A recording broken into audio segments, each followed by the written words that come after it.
Hello, BookTube, and welcome to your Daily Penguin. This is a very contented little schnauzer today, and I'm very happy about that. I'm happy that there are no grudges being held because we're doing a bit of Frida upkeep, in addition to a daily battle of clipping her hair, because she's starting to look like a Pekingese. And I told her, you're starting to look like a prize-winning Pekingese. You don't want to look like that, do you? And she didn't seem to get the insult. So I don't want to do a whole lot of it at once because she makes the Battle of Waterloo out of it. So, but in addition to that, she also had a bath, and all of it went well. She is an extremely well-behaved dog. She might make her dislikes very clear, but so I'm glad there are no grudges being held. But anyway, this is our tour through my Penguin Classics. The whole wall, in whatever way it takes us, whatever direction we happen to go in. We did a bunch of classics from the ancient world, for instance. That was a bit of organization that I added to the wall. And there are other islands of organization that you're going to see as we go on. And then we did a bunch of Penguin Classic Deluxe editions and a bunch of Penguin Classic hardcovers. And today we're moving back to Black Spine Penguin Classics, and I'm just moving forward with what is next on the shelf. I'm not bothering to organize anything because I know myself well enough to know that if I start to organize anything now, I'll organize the whole thing into a rigorous syllabus. I don't want to do that. Which explains why the Penguin Classic that we're seeing today is one that we've seen before. This is the Penguin Classic of the King James Bible. I have two copies. This one was a little more battered when it arrived to me, so I reinforced it with clear plastic tape so that it wouldn't tear or scuff any more than it already was. And inevitably, that has meant that this tougher volume, the one that I don't have to worry about, is the one that I go to more often than the cleaner one, the pristine one. And this is, Penguin made this, they added this particular volume to their collection about 10 or 15 years ago. And it's got notes by David Norton, who does a great job here. This is, I have a number of different Bibles, including a number of different annotated King James Bibles, and this is my favorite, of course, predictably so. It edges out even the Oxford World Classics edition, which I really like. I have a copy of it here in this room. This edges out even that for the skill and accessibility of the notes, but tell you the truth, I don't often look at the notes. It's just something about the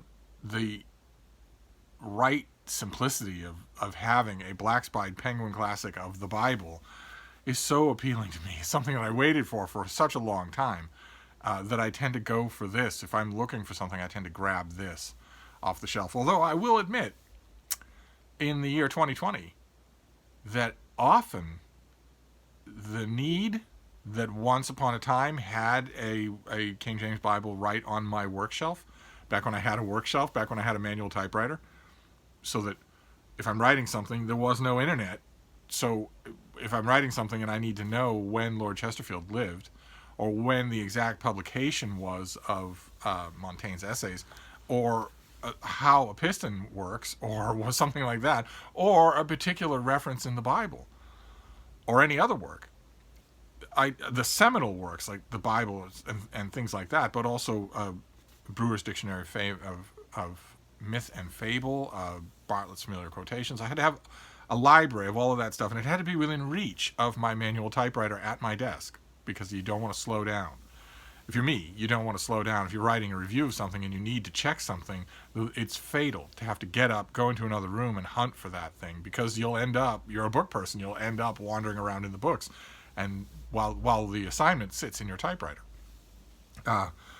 But now, in the 20th century, very often, if I'm reviewing some make-weight self-published book, and the author makes a reference to Leviticus or Deuteronomy, and I know that the reference is wrong because I'm familiar with the Bible, but I want to get the exact nature of it. I want to get it exactly right. Very often now, what I will do, instead of even coming in here and pulling down this Bible, is just go online. That is the kind of thing that the internet is absolutely made to do, and can do it in a fraction of a second, so that you don't interrupt the flow of the work at all, literally at all. And that has not changed at all, even though the flow of the work is not happening at a desk, and it's not happening at a manual typewriter. It's happening in a laptop computer, a Chromebook, on my lap on a couch with summer breezes blowing through. One of these days it won't be cold. One of these days there'll be summer breezes. That has the importance of not interrupting the flow of work has stayed true. Now it's even easier not to do that, which is kind of amazing. I know it comes with its own caveat, because the ease with which you can now check a quotation, the provenance of a quotation, a particular date or whatever, right there in the middle of your flow of thought, is equaled by the ease with which you can distract yourself from your flow of thought. But I managed to do okay. So what I found that what I tend to do is pull down this Penguin Classic Bible when I just want to do a bit of reading. When I want to, I was provoked. I've been provoked all throughout the month of May, from maybe Midrash, to do a bit of reading, especially since I did a little read-along of God Knows by Joseph Heller, which is his dramatization of the David story from the Old Testament. That made me want to go back and read huge chunks of that. I ended up reading it all, and that for that sort of thing, that won't do online for me. So I came in and grabbed this thing. And of course, seeing a black spine, just traditionally designed, big fat Penguin Bible makes me wish there were other such things. I don't know. I've mentioned this a couple of times, and I haven't actually checked, but I'm pretty sure that there is no black spine Penguin Classic of the Tale of Genji, for instance.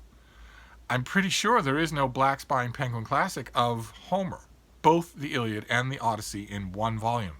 It wouldn't be any bigger than this. I'm positive there is no Penguin Classic of the First Folio of William Shakespeare, or even a collected Shakespeare, just a collected Shakespeare.